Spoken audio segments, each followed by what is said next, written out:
And with COVID-19, hospitals are stretched thin. They say with the icy and snowy conditions, the best thing you can do is to stay at home to avoid a trip here to the emergency room.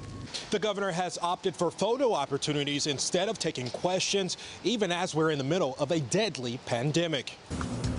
Yeah, currently Tennessee state law says that you will have to take a class in order to get a handgun carry permit, but that can soon come to an end if the governor and legislative leaders get what they want.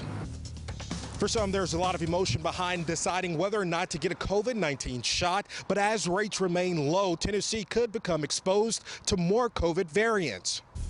Bars, restaurants, clothing stores, and even barbershops, they're still feeling the long-lasting effects of being forced to shut down. Rural places like Bedford County is causing some concern. Only 25% of the residents here are vaccinated. Now, why aren't you going to answer these questions when the Delta variant is soaring through Tennessee? To put together broadband. But despite beds running out in Tennessee to treat COVID-19 patients, We'll make sure that Governor, should healthcare workers be threatened in Tennessee? After being repeatedly asked, the 50th governor continues to be silent. Since Governor Bill Lee made himself available to questions about the ongoing COVID-19 pandemic and to Tennessee's response. Well, that trend continuing today as the governor attended several events in Middle Tennessee. News 2's Gerald Harris caught up with the governor as he left one of those events and has more on the brief comments the governor had to offer. The governor has opted for photo opportunities instead of taking questions, even as we're in the middle of a deadly pandemic. Governor Bill Lee is going on week 2 without formally taking questions in Nashville. I'll follow up with you. We have to get him. He hasn't been made available for 2+ weeks. I don't think that's appropriate. I'm sorry? You haven't been made available for 2+ yeah, I've weeks. been available. Lee refusing to answer questions Monday morning following an economic announcement in downtown Nashville. The governor hurried away when asked about Tennessee's vaccination rates, although briefly commenting that he is encouraged with the number of vaccines that have gone out. If you look at second vaccines, we're 12th in the nation, so we're pretty encouraged with the direction. I'll follow up. According to the CDC, Tennessee is among a handful of states, including Texas, Arkansas, Alabama, and Georgia, lagging behind the rest of the nation in vaccination distribution per capita. Importance of being vaccinated and increasing the opportunities at different locations. I think that's the key to it. Tennessee is averaging between 25,000 and 30,000 doses per 100,000 people. But while Lee tackles the pandemic as governor, top medical experts say he's sending mixed signals. Hey, everybody. Governor Bill Lee here. This is Governor Bill Lee on Lower Broadway during a recent visit, maskless. The governor has to make the choices he makes for whatever reason he's making them. But I'm a little bit concerned that we might be sending mixed messages here. All of us are excited that the vaccines are rolling out, that people are getting vaccinated. But there's still a need until we achieve herd immunity. Dr. James Hildreth, president of Meharry Medical College, says, like the governor, he supports local businesses and encourages others to do so in a responsible manner. Lee skirted the issue when pressed about not wearing a mask, even as Nashville remains under a mask mandate. I think that it's appropriate to highlight the need for our businesses on Broadway to be opened up and for people to come back and to keep our economy moving. What about not wearing a mask on? Governor Bill Lee did confirm that he plans to take a COVID-19 vaccine. When and where, that's still unknown. Reporting in Nashville, Gerald Harris, News 2. Governor Bill Lee making a public Broadway. appearance in Nashville today, just days after making the controversial statement that kids don't get sick from COVID-19 on Fox News. The comments have drawn outrage from state Democrats and many doctors. State Capitol Newsroom reporter Gerald Harris shows us efforts to get the governor to clarify what he meant went unanswered. A Middle Tennessee doctor is now speaking out against a false claim made by Governor Bill Lee on Fox News Wednesday night when he said kids do not get sick from COVID-19. If you want to follow the science, you wouldn't have kids in a school wearing masks when kids do not get sick from COVID. According to data provided by the state's health department, nearly 160,000 cases have been reported among young Tennesseans, and 10 deaths have been reported in the newborn to 20 years old age group. That there is an inflammatory condition that can occur after COVID in kids. It's not common. But when it happens, it can be very serious. It can be life-threatening. Dr. Jason Martin, a Sumner County critical care physician, says the governor is politicizing science. And there are children hospitalized in the state of Tennessee and in Nashville right now, battling for their lives with this post-COVID inflammatory condition. Lee, who appeared at a Memorial Day celebration Friday morning, attempted to dodge our cameras when we asked him to clarify his Fox News comments. Governor, would you like to clarify some comments you've made? I'll be doing it in the mail in the next few days. You don't believe that children get sick from COVID?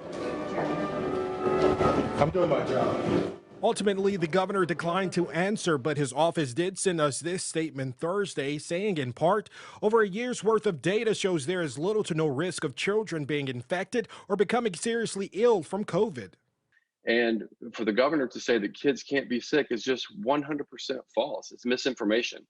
So some basic things we can do are keep people who are not vaccinated, which includes children under age 12, socially distanced and masked to help prevent those few cases that do occur that can end up killing people. According to the CDC, children under 1 year old and kids with certain underlying conditions may be more likely to have severe illness from COVID-19. I think the last year has really highlighted the importance of good government and the importance of solid leadership. And I think it's been lacking at the state level. In Nashville, Gerald Harris, News 2.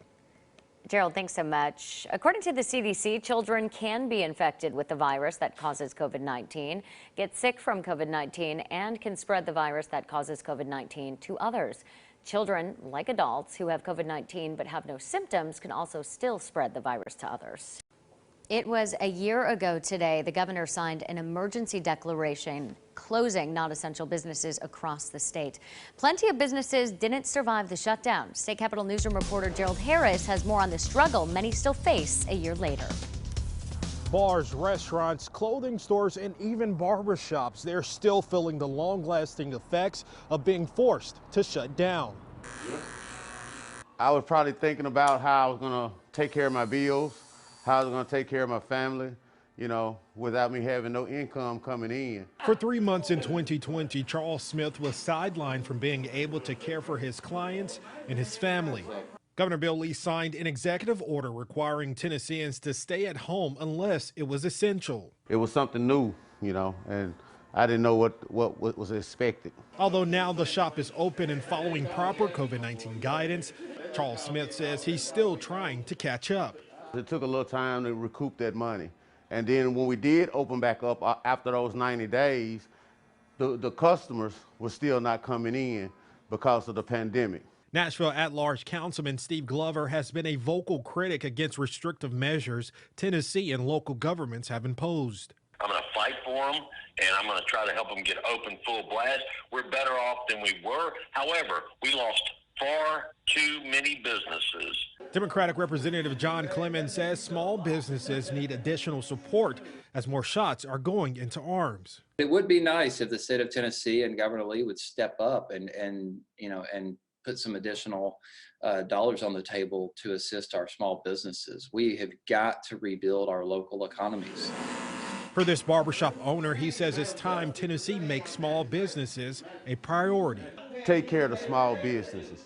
I think the small business people are really what runs everything. If you keep us open, you keep us alive, you keep us thriving, then others can thrive. In Nashville, Gerald Harris, News 2. News 2 did reach out to Governor Bill Lee's office for comment and have not heard back. Many COVID-19 restrictions under Governor Bill Lee expire April the 28th, but those restrictions could be extended. New from the State Capitol Newsroom, in a state already lagging behind in vaccinations, many rural counties in Tennessee are facing a starker reality. Gerald Harris traveled to Bedford County, where just a quarter of nearly 50,000 people there are fully vaccinated. Well, I didn't want that virus. That's the reason I got it. There's a renewed focus to get people vaccinated. The benefits of immunization, the fact that the vaccines are incredibly safe and very effective, and our best way, possibly our only way out from underneath this pandemic, is to get people immunized. Rural places like Bedford County is causing some concern. Only 25% of the residents here are vaccinated. part of the problem. Our son's not going to get vaccinated until he has to. Younger people not lining up to get a vaccine. When a young person is protected from getting infected, they're less likely to be part of the chain of transmission that leads to an older or more debilitated person getting COVID-19 and perhaps getting hospitalized or worse. My sons, neither one of them, I think one of them was scheduled for the shot and he never did get it. I don't know why, I think they all, I told them, I said, you better go out there and get it. Dozens of rural counties in Tennessee have vaccination rates lower than or just above 30%. I think that they probably feel somewhat invincible, that they weren't in that group that was getting so sick and passing away. And maybe with this new variant, maybe they'll wake up a little bit more. And this stark reminder for unvaccinated people as COVID-19 continues to spread and mutate. You can get symptomatic, you can be left with chronic symptoms, or you can have worse outcomes requiring hospitalization or death, even if you're young. Vaccines are available at most pharmacies and some major grocery store chains. In Bedford County, Gerald Harris, News 2. Well, as of today, Tennessee has reported more than 868,000 cases of COVID-19 since the pandemic started. More than 12,000 people have died. The state now reporting that more than 37% of Tennesseans have been fully vaccinated.